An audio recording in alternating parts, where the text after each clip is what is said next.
You're listening to the Topcast, the original podcast for growth-minded instrumental music and voice teachers since 2015, with your host, Tim Topham. Our mission at Top Music is to empower instrumental music and voice teachers to find and nurture their innate creativity so that they can teach lessons that are innovative, integrated, and inspiring, and that will have a positive, lifelong impact on their students. Join us each week as we interview teachers and creators from around the world and unpack fun and exciting ideas to maximize your teaching and studio business success. Welcome back to the Topcast, everybody. It's Tim Topham here, and I'm delighted that you have chosen to spend some time with me today. It's always a pleasure sharing these ideas and amazing people with you, and today is no exception. As you know, each month we feature a new composer here on the podcast, and the composer has contributed to our latest Top Music Sheets collections. And the Top Music Sheets are free collections of studio licensed sheet music that our Top Music Pro members get. And it is always an absolute buzz to play through these collections. And I've in fact just recorded the video. We'll be sharing that on YouTube really soon. This collection, which we'll talk about in a moment, from Brock Chart, it's actually the second collection that Brock has created for us, does feature some really great resources online. You can scan a QR code and be taken straight to backing tracks, play-alongs, demonstrations, teaching videos, all sorts of things. It is phenomenal what you get for this collection. And I'll be sharing all of that over on YouTube really, really soon. But in the meantime, I thought it'd be great to get to know our composer and for you to find out more about him and where you can find more of his music, because truly it is really engaging for students.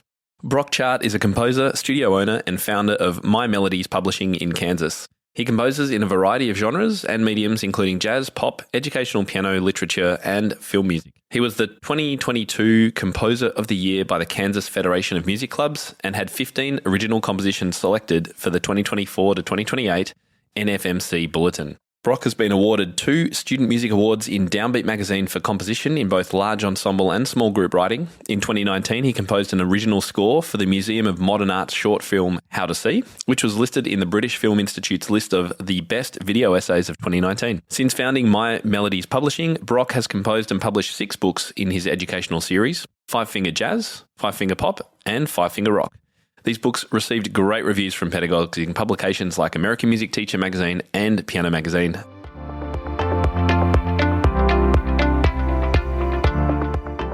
Welcome to the show, Brock Chart. So cool to hang out with you again. Yeah, thank you so much, Tim, for having me on. I appreciate it. Cool. We got to hang out here briefly in Atlanta. I know it was a bit of a whirlwind MTNA conference, and I know you've been conferences all over the place as your publishing work has been growing, and I'm just super thankful that you have been able to contribute to another Top Music Sheets collection. This is actually your second, and I think you're only one of about 1 or 2 composers who have ever been featured twice. So kudos to you and thank you. Thank you for having me. I appreciate it. Oh, absolute pleasure. And I played through your music last week, and I really enjoyed how accessible your pieces are and just how engaging it is. And I know students are going to love your music. And I also really rate that you've got QR codes on most of the pieces too. Tell people what scanning that code's going to give them. Yeah, so that's a huge thing that we've been putting in a bunch of time into these past couple of months.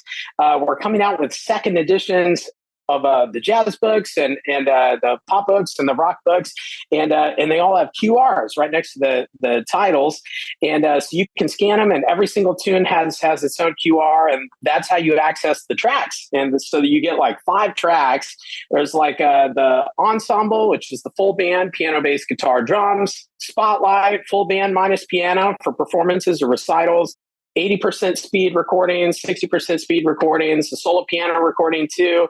And then you get like 2 little YouTube videos. So one of them is like a little performance video, and the other one's kind of a private lesson with the composer. It's so cool. And as I said in the introduction to the episode, this collection of sheet music is available each and every month. A collection like this comes out from amazing composers around the world, and it's available on our Lite plan. Our Lite plan is just $10 a month. And I just had some teachers last week say, it is insane. Why isn't everybody getting this? It's just crazy value. So thank you for your contribution, not just providing the music, but all the various backing tracks was really helpful for me, because one of the pieces I was trying to work out as I was playing through, I was trying to work out the groove. Like, how does this groove? And I just went straight to the QR and I'm like, aha, that's it. And that's always been really helpful for me when I need to learn something fast. Just go and listen to someone play it. And then I'm like, okay, I get this. So yeah, that's awesome. Thank you. Now, the other thing that I noticed was a comment about the NFMC festivals listing. So could you tell us about that? I know American teachers may be aware of it, but I certainly wasn't too sure what it means, but it sounds pretty cool. Yeah. We're just honestly like over the moon with the news. So it's the National Federation of Music Clubs.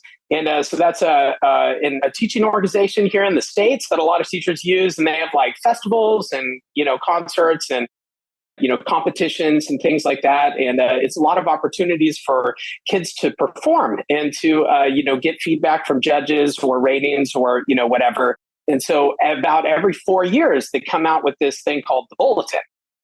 And so it's just like a big list of pieces, like, for the next 4 years, these are the pieces that, that your kids should be playing, from like primary class 1, here's a bunch of pieces from, primary class 2B, here's a list of pieces. So, and yeah, I was told that like over 25,000 songs were submitted for this, all publishers, big and small, and they only chose 400. And we were really excited to get 19 in. That's so good.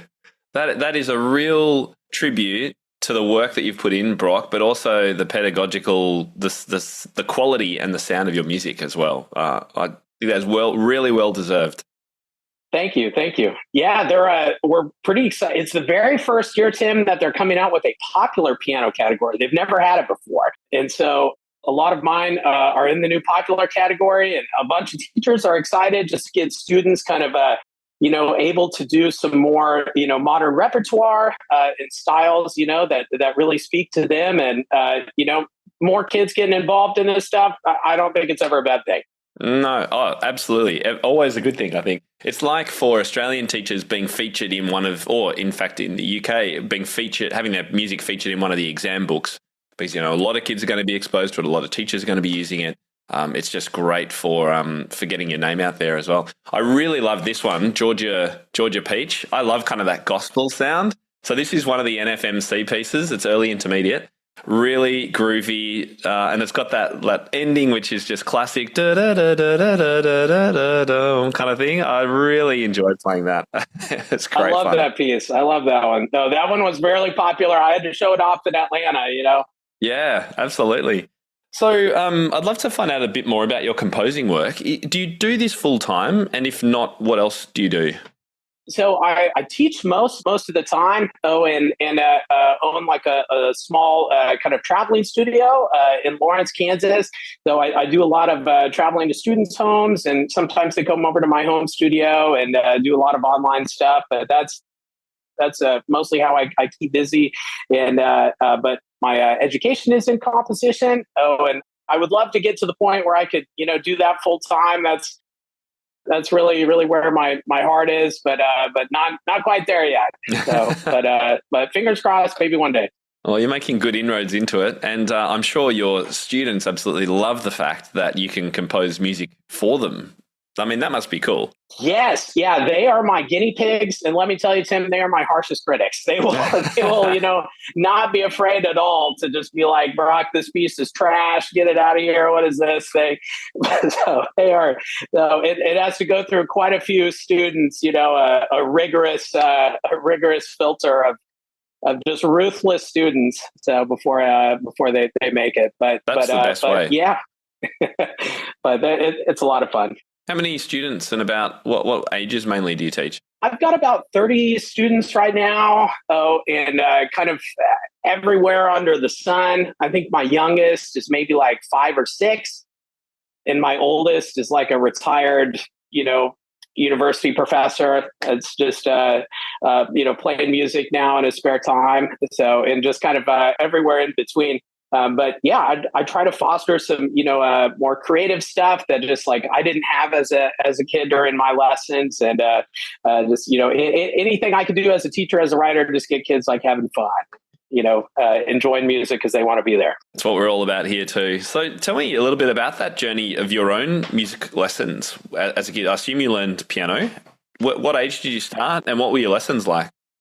Yeah, I started when I was 6, and I remember like it was yesterday. I went to an auction with my grandfather, and they brought out this old rickety upright piano that had chips in the keys, really out of tune. It was in bad shape, and absolutely nobody wanted it. Nobody was bidding on it. And then, my grandfather leaned over and asked if I would be interested in piano lessons. Oh, and if you ask a 6-year-old, do you want to blank, they are going to immediately be on board. Well, that was completely out of the blue. You didn't go to this auction with the goal of buying a piano. You were just there. Yeah, it just happened to be. Oh, it's funny, like just how many like little chance encounters have had such a large impact on my life. But thank goodness we didn't get outbid, or nobody bid on it. But yeah, so we brought it home, got it tuned, and started taking lessons from my general music teacher, like in elementary school. And I loved it for the first couple of years, and then like everything, I started developing my own taste in music. Whether it's the what my dad was showing me from his vinyl collection, to the stuff that was playing on the radio, and so I was really into that, and kind of a stubborn kid, honestly, and it kind of butted heads a little bit with the teacher. And actually went towards like saxophone for quite a long time because I could improvise in the jazz band. I could play in pep band, and like I knew every tune. So I just like didn't have that outlet through the piano. And so kind of circled back eventually to jazz piano like in high school, and just fell in love again. But yeah. And did you have lessons again in high school then with a different teacher? It was mostly jazz lessons. My jazz teacher is a great saxophone player. He went to North Texas and played in just a great improviser. And it was funny, like saxophone was my main instrument then. And going into high school, our piano player left. They like graduated or something. And he like literally forced me into the jazz piano spot. And I was so mad at him, Tim. I was so mad that like, oh my God, how could you do this to me? But again, just another like chance encounter. And I ended up just like absolutely falling in love with jazz piano. And, that was it. So there's a bit of alignment there with my own story, in that when I was at high school, the director of music at the school who conducted the orchestra and looked after the bands needed more percussionists, and knew that I was a pretty good, competent pianist. And he's like, Tim, I really think you should do some percussion lessons, go and play in the orchestra. I was so against it, Brock. But I went and I absolutely loved it. And I eventually ended up playing kit in the jazz band, which was the coolest thing ever. So, isn't it funny how some of these chance moments, and for teachers listening, we have this impact, or can have this impact on our students, where we say something or suggest something, it can change the course of a student's life, quite literally, or the instrument they choose, or how they get involved in music, just by suggesting something. Huge impact. I mean, just, without my high school director, I just like, I would not have found a love of music, and he was just incredibly supportive for, he's the one that first told me to start writing music. I wouldn't have ever done that before, having talented teachers. And, teachers that aren't afraid to, try new things, or to suggest, new ambitious projects for their kids. And, it can really have a drastic impact on them. Mm. And I think you also mentioned you went to sax. The other thing about sax and other instruments like that are they're social instruments. So I imagine there was that element of you're kind of, now you're in a band. So you said, I love sax because I could improvise, and I wasn't encouraged to do that on the piano. But the other thing is you were playing with others. How important was that for you? Hugely important. First of all, I found out that my time was just terrible. Like until I started playing with other musicians. Like piano is such a solitary instrument. Like you really have to go out of your way to play with other people. Yeah, it was just it's such a huge thing. I mean, most of my friends that I still know, we went to band camp and stuff together, and and became, really a close friend. So it's the whole thing. But yeah, I would encourage you guys to, even ensemble playing, or, if you play a little guitar or bass or drums or whatever, get a couple of students together and try to start something, and they'll have a blast and you'll have a blast. And it's really cool. I agree. And any teachers of piano listening, encourage your students to join the orchestra. They can play, because we have keyboard knowledge, they can play glockenspiel, xylophone, marimbas, vibraphones, all of the tune percussion, plus any other kind of percussion, timpani. I was playing timpani for the organ concerto by Saint-Saëns and stuff at the big concert hall in Melbourne. Like, how cool is that? So yeah, encourage your students to join a choir, join the orchestra, join the band, particularly if they're piano students, because as you say, Brock, that it is such a solitary experience. If you don't have group lessons or buddy lessons, then this is another way that you can encourage that. And any way that you can encourage social interaction in a musical sense for piano students will help them stick to it, I think. Huge difference. Yeah. So I love the movement towards, these, past several years, there's been a really big uptake in ensemble piano and group piano. And that's been really cool to see. And gosh, I didn't have any of that growing up. And that would have been so nice, to have those resources available. And just, kids these days are lucky. I'll tell you that. They got world at their fingertips. They do. Top Music Pro enables you to be a pro in your own studio because you don't have to reinvent the wheel and you don't have to make up all the answers yourself. You have support. I think of Top Music as the pot of gold at the end of a rainbow. This site is the whole pot of gold, and there's gold pieces in there that I didn't even know existed. I am actually teaching a full studio. They're coming online from miles away. So I am certainly thriving. So what Tim has done is build a global community of piano teachers who are interested, who are engaged. And when you become part of this community, you feel empowered. My life is different now because I'm not just in an isolated little studio. I have learnt that there are other people out there going through very similar learning curves and sharing these ideas. I've really gained a lot of skill sets where my teaching is far more creative, far more innovative. I have resources so that I can add to it things that I didn't know. My life and my business are different now because I have the three things that I really wanted: less stress, more money, and more time. It's going to be fun. I got excited about being a piano teacher. It's revolutionized everything that I do. I think I've become a more thoughtful teacher, a more organized teacher. The quality of my teaching has deepened. I feel like I can do this. I feel a sense of hope. I love the creativity it fosters and the openness to thinking outside the box, and it's energizing. Joining Top Music really solidified that. This is your career, and you can make a career out of this. That has really helped me be proud of what I do. It's made such a tremendous impact on the way I think about teaching. It keeps your mind open when you have so many ideas. My best win from being on Top Music Pro is just having a lot more peace of mind as a teacher and as a business owner. It just gives me that less amount of hours that I have to do with research and everything. It's a really good place to spend a few pounds, a few bucks a month. What you get from it far outweighs what you have to pay into it. My biggest win with Top Music Pro was increased student retention and increased income. I have a lot more confidence in how I'm teaching, and I have the resources that I need when I do have questions. I probably went from about 35 students to maybe 65. I ended up doing 3 classes and I had a waiting list. If I hadn't signed up with Top Music Pro, I probably wouldn't have realized that teaching piano is a real job and you can build your whole career around it. So you mentioned as a bit of an aside before that I think your high school band teacher may have encouraged you into composition. So tell me, how did the composing come about? Yeah, I was, taking where I was his assistant, for 30 minutes or whatever. And And usually I'd just be doing homework or whatever. But he asked me one day we have like a jazz combo concert coming up, Rock. Like, what you should write something for it.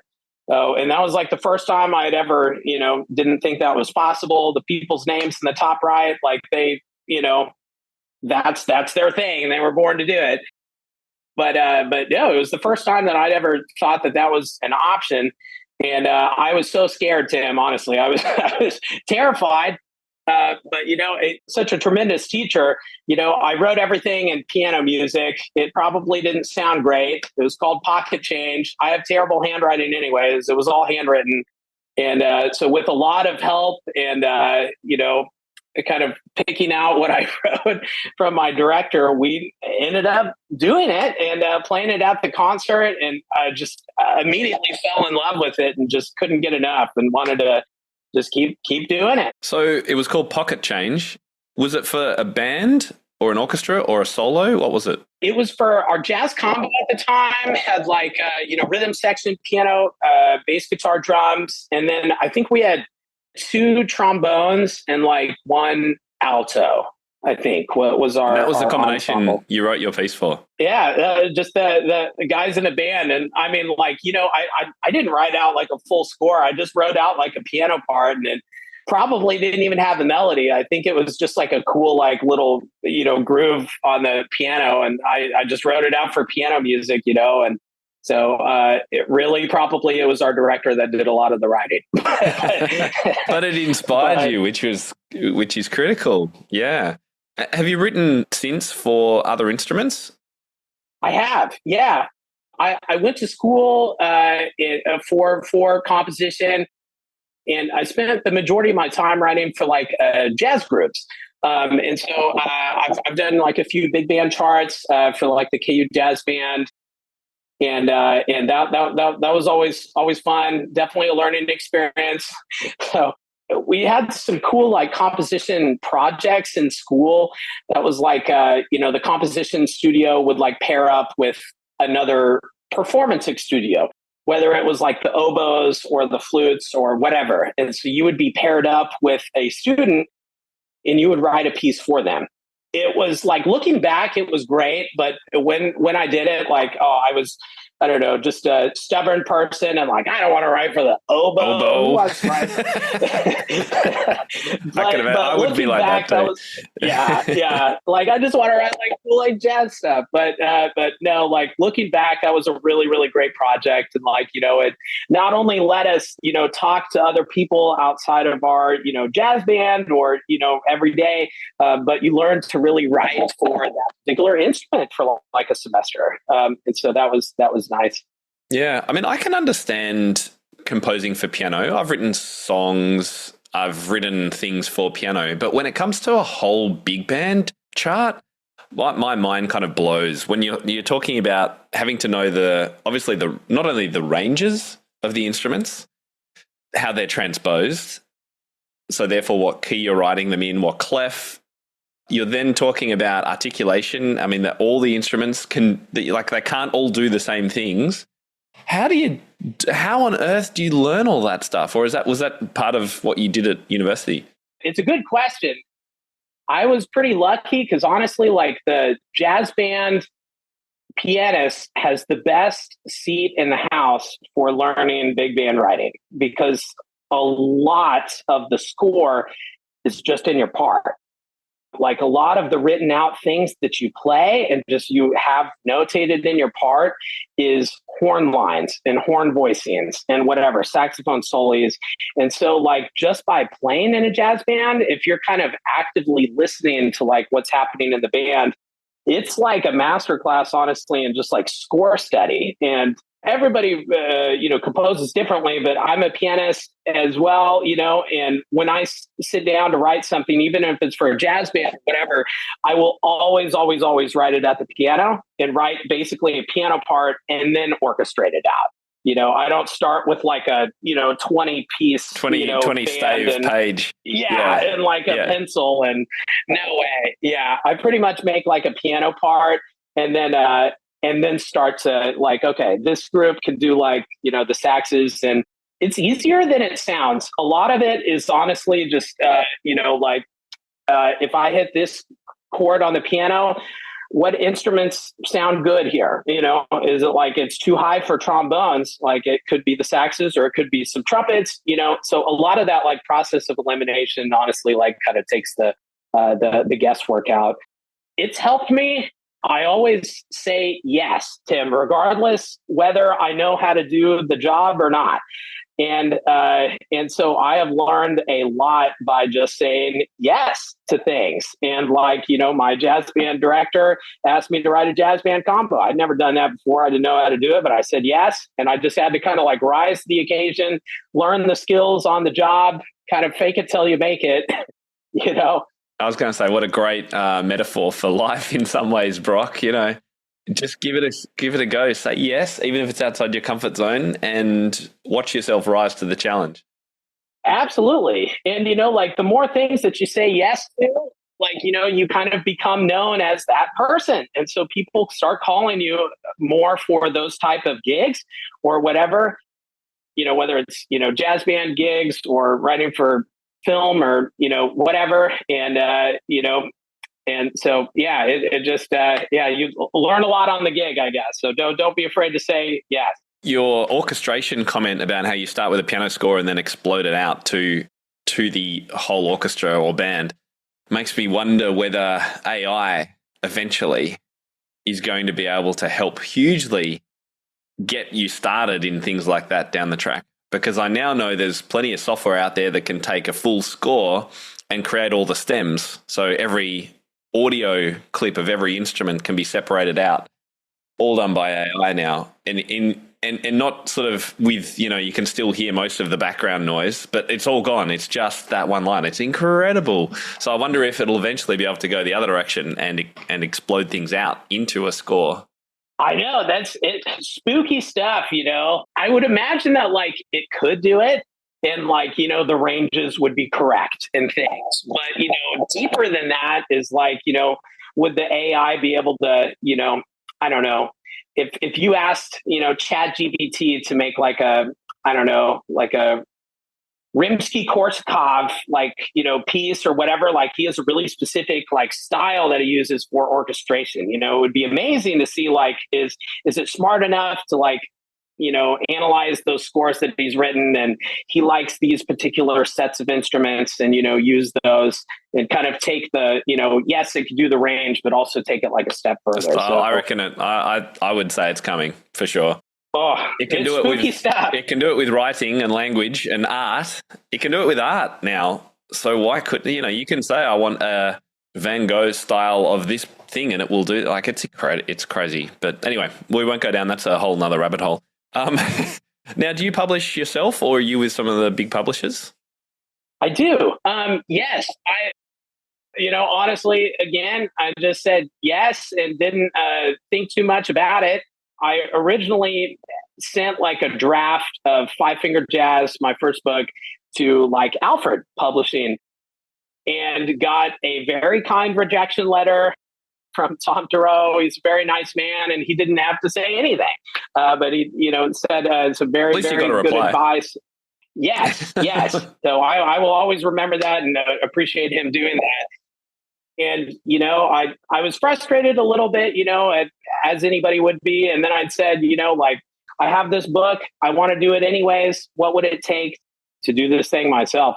So I took a couple of copies of books that I've used, like the Martha Meyer Jazz and Blues book and, I grew up on the Faber Piano Adventures book. And I literally took those books to my local printer and asked them how much information can you tell me about this? So, and they were incredibly kind and told me, it's this paperweight and they're using saddle stitch and they use 9x12, but our printers can only do this. And, I think you would be surprised with how much you can learn just by, asking for advice, asking the specialists. Yeah. From an expert. Yeah. So, and getting it printed is one thing, but is that, because the other thing that big publisher gives you is marketing. So, and I see you have worked your butt off, Brock, at conferences, and you're giving showcases and things like that. How else are you getting word out about your compositions? And this could be relevant for other teachers listening who have their compositions and might want help with that. Yes. Social media is huge. I'm very lucky that my fiance is a marketer. And so I really, really lucked out there, Tim. But she tells me, I'm doing this wrong, or, I should be doing this. But honestly, one of the best things to look at is some of the bigger publishers or composers that are doing really cool things, or that you admire. How are they marketing? How are they getting out? Are they going to conferences? If so, are they going to particular conferences? Who are they? Are they getting reviews? If they're getting reviews, who are they from? I went to a conference in Cincinnati that was just really, really small, by Clinton Pratt, from Piano Teacher Central. Yeah, it's the Creative Teacher Conference, and I just had a blast. It was really small. Is that maybe about to come up, or has that just been? Yeah, it's like next week. Yeah, so on July 7th. So I'm going again, and I'm really excited about it. But that was the first time that I'd ever really been an exhibitor there, and talked to a lot of teachers, and they told me I should start going to these conferences, and that that's the best way to get a hold of teachers and to meet people. And so I took a chance and drove down to Reno in 2000 whatever last year. 23, and oh my God, it was a drive from Lawrence to there. It was 21 hours. Oh my gosh! I couldn't fit another piece of paper in my car. Yeah. I had to kick my door shut. but how did it go? Was it worthwhile? I had such a great experience, and I think just people in music are just really nice people. I was so intimidated by just a bunch of composers and people that I really admire, and everybody was super nice, and very generous with their with their advice and suggestions and their time, and just had a great experience. That's good. And so would you recommend that for teachers who are composers who want to get their name out there as an effective marketing tactic? I would. I will say that the conferences, especially the bigger ones, are expensive, but I do think that you meet a bunch of people there. And there's other ways to do it too. NCKP, has an online conference as well. Gosh, I mean, if you're thinking of the self-publishing route, I think, the Kindle Direct Press is a really, really great way to do it. And a lot of people have a lot of success with that. And it's very low upfront cost for, getting something that looks pro. And I would also say that just, don't be afraid of cold calls. I've sent a lot of cold emails and a lot of rejection letters. And you never know who might say yes. To which kind of people have you been sending those cold outreach messages to? Oh man, who haven't? Are we talking about influencers, bloggers, that sort of thing? Yeah, influencers, and stuff like the magazine reviews for American Music Teacher magazine. And Piano Magazine, the Francis Clark Center's thing, those are all free actually. And so it's completely free to send them a copy of something. Doesn't mean that they'll, accept it, but they're, very nice people. And I've been, very, very lucky, very blessed. And just little stuff like that. It doesn't cost anything, but, it gives a lot of credibility to, up and coming writers, and they're always looking for new stuff. That's great. So who would you say are some of your influences? Ooh, as a writer? As a composer, yeah. Kind of all over the place, honestly. I listen, if I'm in my car just jamming out, I listen to pop and rock, honestly, the most. Radiohead's probably my favorite band. And I really love them. They've got some funky chord changes, don't they? Radiohead's music is so cool. It's so I just like them cool. Smiling the whole time whenever I listen to them. I so just clever. geek out. And so I really love them, but I also love artists like Lake Street Dive. I really love, and it's a lot of like jazz musicians who do like pop music. I think it's like my favorite type of thing. But yeah, Lake Street Dive I really love. I'm a huge Beatles nut as well. But yeah, I would say probably pop and rock music with some jazz is kind of my favorite to listen to. And would you feel like you're influenced or have any sort of mentors, even if they don't know they're a mentor of yours, in the pedagogical piano composing space, like people you've admired perhaps? There's a lot. I really, really love Dennis Alexander's writing. It's incredible. I just got read through his Nocturnes book. And it's just really, really beautiful writing. But I mean, there's a bunch of other writers. Catherine Rowland and her like Museum Masterpieces collection. She's a phenomenal writer. For writing for, like a really specific level, I try to find things for that level, and the Martha Myers Jazz Rags Blues book was always a big hit, like in my studio. And that very much inspired like my jazz stuff. And it's just, there's too many to say. Yeah, no, that's great. What advice would you give to other budding teacher composers who might have created some works for their students, that might have some sheets and wondering, I wonder if other teachers might like this? Yeah, through the power of the internet, honestly, there's not a better time to like just, say yes and go for it. I would definitely try them out with your students. They will be your harshest critics. And, you can even, go under a pseudonym, or just not even put a thing in there. And how I used to like to do it is to just like play maybe 3 pieces and hide one of mine in there, and just like lay back and see what the students say. They might just be like, oh, the second piece is trash, or whatever. And I'll just, cry in a corner. But they will, I try to write stuff that kids really like. And although, teachers are, who I'm talking to at the conferences and things like that, they're really trying to find at the end of the day, we're all teachers here, is stuff that is really going to gravitate with students and really, really speak with them. If you have something and want to publish it, I think a digital route is really good, either like a studio license or something.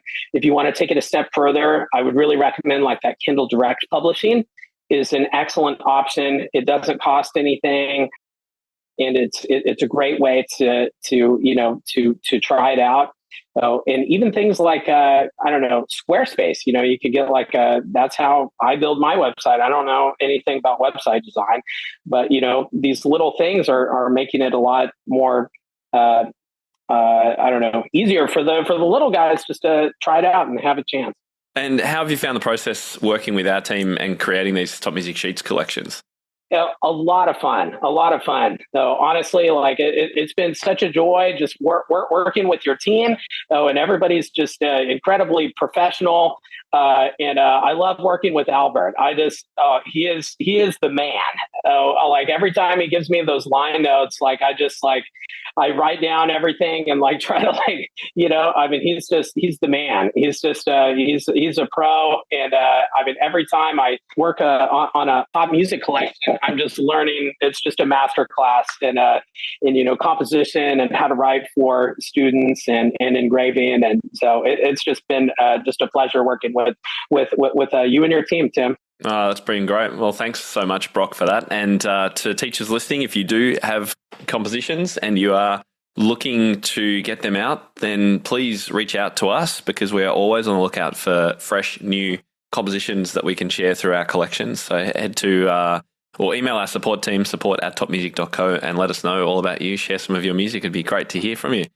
So, Brock, for those members and others who love your music, and I know they will as soon as they start exploring it, where can they go to find out more? Where can they go to get more of your amazing music? Because this is a mere taste of what you can provide.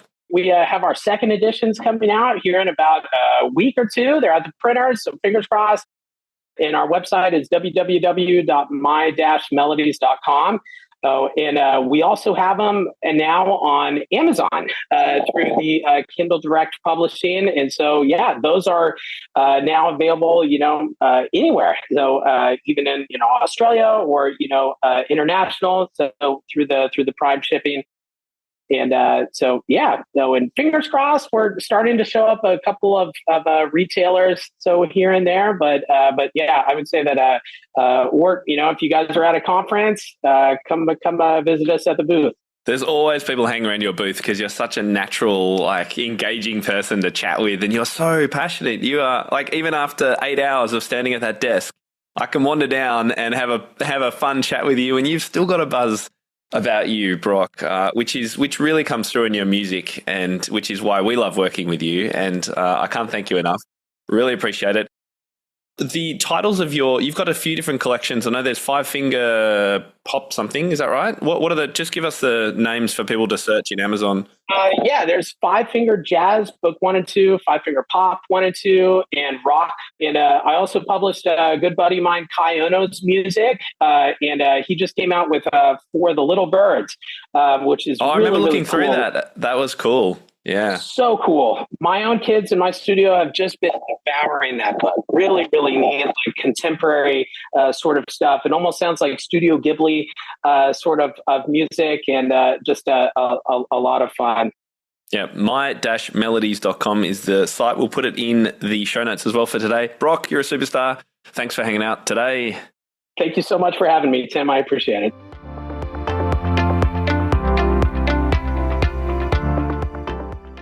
Well, I hope you enjoyed hanging out with the amazing Brock Chart today, as I have done. And remember, if you're not already a Top Music Pro member, then you can jump in at our light tier. It's just $10 a month or $100 a year. That's even less than $10 a month. And you get a collection like this in your inbox each and every month. Studio license for you to use for as long as you would like with your students. Not only that, you also get a pack of games too.